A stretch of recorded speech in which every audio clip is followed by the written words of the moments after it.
Good, happy Monday evening. I'm Riley King, and welcome to this Monday evening edition of WRMK News 12. Let's begin right now. It's Monday, November 17, 2025. First up, trial begins for driver accused in fatal crash that killed New Hampshire Air National Guard commander. A New Hampshire man is on trial this week, accused of striking and killing the commander of the state's Air National Guard and then leaving the scene. During opening statements Monday, prosecutors told jurors that 81-year-old Paul Clement knowingly fled after hitting 57-year-old Cole John on Crown Point Road in Rochester last July. They argued Clement had been drinking for hours at a nearby bar and left because he feared the consequences of driving drunk. You will see that this was not a mere accident. It was a choice, prosecutor Walter Ramaz said. According to the prosecutors, John and his teenager son had pulled over to adjust a strap on their trailer when Clement's vehicle struck John. Clement allegedly continued driving to his home a mile and a half away. When tested 4 hours later, his blood alcohol level measured 0.123%, well above the legal limit of 0.08%. Paul Clement chose to drive, and he chose to drive drunk, Ramos told the court.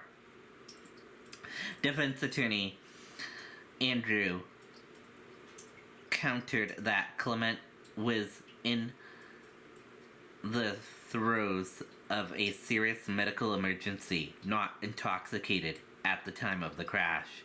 He said Clement had long neglected his health and was suffering from severe hypothermia, a dangerous sodium imbalance that can cause symptoms similar to impairment. His body is screaming at him, and he's doing nothing about it, Andrews said. This accident was the result of the condition called hypothermia, not impairment from alcohol. Andrew added that Clement was hospitalized 3 days after the crash and required nearly a month of his sodium levels to normalize. He is going to live with knowing that this accident killed a very good man, he said. Prosecutors expect the trial to last 5 days. DNA breakthrough leads to an arrest in 1991 Peabody rape case. A New Hampshire man has been charged in a decade-old rape case after investigators say newly obtained DNA evidence linked him to the 1991 assault. Darrow, 59, of Nashua, was arraigned Monday in Massachusetts on charges of aggravated rape and assault and battery with a knife. The Army veteran and professional photographer is being held on $100,000 cash bail. Prosecutors said the attack occurred in November of 1991 when a young mother in Peabody was ambushed inside her home. According to investigators, the assailant broke in, approached the woman from behind, and held a secreted knife to her neck. She was blindfolded during the assault, preventing her from giving a physical description at the time. A rape kit administered at the hospital soon after the attack. Not long afterward, a friend of the victim, who also knew Darrow, contacted her with concerns that her boyfriend could be involved.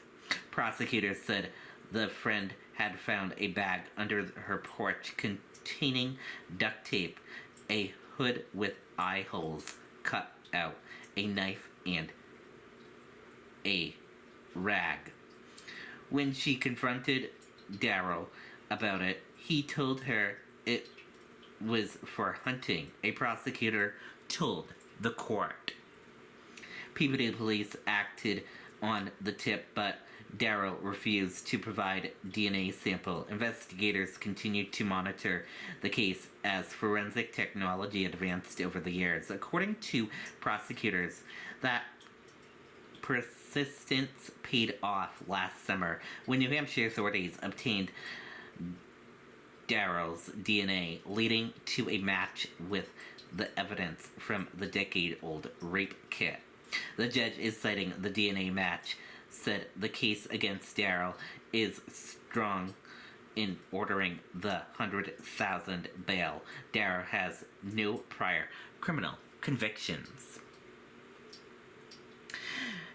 Jury begins deliberation on trial of former youth center employee accused of decade-old abuse.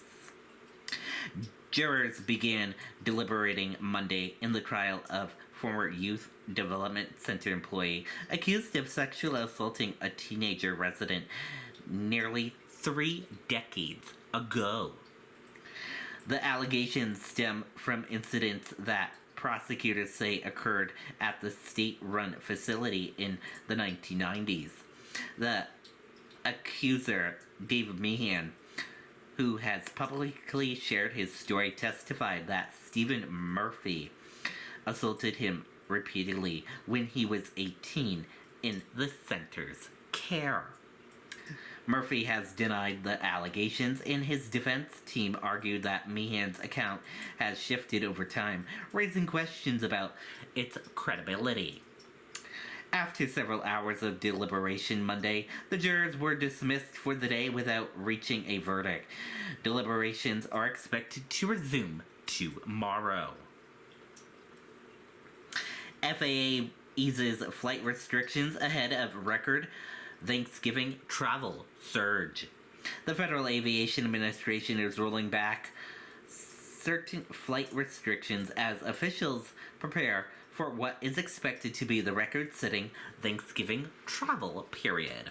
And that does it for this Monday evening edition of WRMK News 12. Thank you for tuning in and watching this Monday evening edition.